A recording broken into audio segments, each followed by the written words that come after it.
Hey guys, we're here with Sultan, a professor and also the former Chief Innovation Officer at FDIC. How are you today? I'm doing great. How are you? So tell me how it's going so far at the Dubai Fintech Summit. I know you flew all the way out here.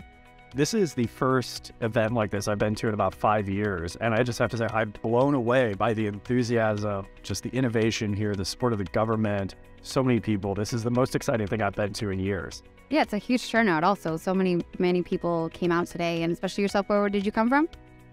From Washington. All right. And so how's it going so far this first day? What's been your takeaways? The two biggest things for me is that everybody from all over the world is here. And it is just a huge breadth of activity. So that's number one. Number two is just to see the public sector and the private sector just talking and engaging and kind of coming up with ideas and just trying to find ways to work together has been absolutely fantastic. And so as a professor, is there any insight maybe that you gained today that you can share with us? We need to train as many artificial intelligence engineers as possible.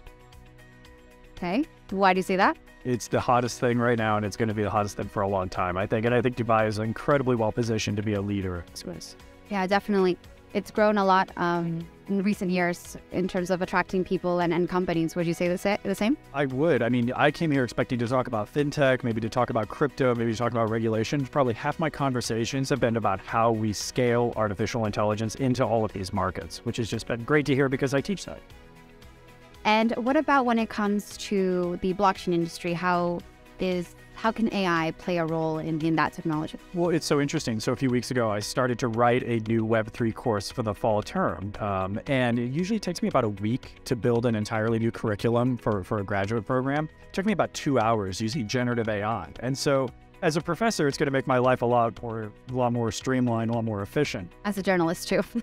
I think for the students, though, what it does is it's going to allow them to go much farther, much faster. And so about halfway through designing this class, which is basically a Web3 0 to 1 class, it's going to be more like a 0 to 5 class because they're going to be able to write code, they're going to be able to look at policy. It'll be able to be a much more well-rounded discussion for these students, which is going to be great. Yeah, definitely. I guess we could apply that for education all across all industries. Well, and also just startups, right? Every company now can be an AI company without spending millions of dollars a year on engineers because these tools are just so straightforward. If you can type in a question to an AI and it can give you code, you don't need, hundreds of engineers anymore. And so it's going to change the landscape of how we build technology. What about when it comes to security? I know you're also well-versed in cybersecurity. So what are maybe the risks there if we want to have this widespread adoption of AI? Well, the supply chain, our digital supply chain becomes even more and more important. So as we govern who's building the AI we're using, how we're using it, where the data is stored, this becomes a high-level conversation. And, I think if you're building a startup, now all of a sudden the governance of your organization becomes something you need to think about from the first moment you're building the company. I guess it's a lot more to think about when it comes to security and the risks. Well, I think about it as a toolbox, right? If you open a toolbox and it has a hammer, it's pretty straightforward. You pick up a hammer and you hit a nail. But now if you have a toolbox and it's every tool that's ever been created, you have to think a lot more thoughtfully about what you're going to do, right? If you could build a car in a day, having never built a car before, you probably want to think about, how to govern that a little more thoughtfully than if you're just going to build a table. Yeah, that's true. I definitely can't do that. I'm not a mechanic. I'm going to stick to journalism. All right. And so going back to Web3, though, what would you say are certain sectors or maybe certain projects or something that you're more particularly excited about? I'm spending a lot of time right now looking at how we drive more efficiency into financial services and to create more repeatability, more security so that people can feel more comfortable that when they put their money into the financial system, that the right things are happening. They're not being discriminated against if, you're trying to get a loan, but also that, your institutions, like your banks, are being governed the right way by the government. So that's one area. And the second is around healthcare. How can we use AI to provide better healthcare so that people can avoid having to go to the doctor? Wouldn't it be great if your phone would tell you, hey, lay off the French fries for a day or two? That'd be kind of annoying, though, I feel like.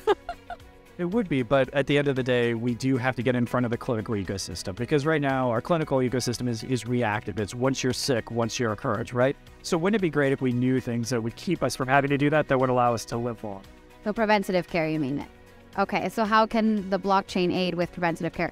Well, just imagine being able to have your personal healthcare data shareable by your nutritionist, by your trainer, by your doctor, by your grocery store so that it knows, hey, maybe you're getting a little too much sodium, and that all gets fed into an app that's looking at what you're doing. You know, I wear a health tracker on a daily basis, and I have a very clear understanding of if I had one too many glasses of wine or if I didn't get my run in, and it recalibrates for me on a daily basis what my activity should be, what my sleep should look like. And the ability for us to put that into a blockchain so that it can be shareable and accessible in a secure way is the next logical step. Right, I see. Do you use one of those like Oura rings? Okay, there you go. Okay, so then it's like that, but it's even more comprehensive and it's connected to our phones. Yeah, so I have a company that actually takes this data and analyzes it along with other data, whether it's workout data, a bunch of other stuff, and we're actually building a longevity program so that people can learn how to live longer and create a better health span.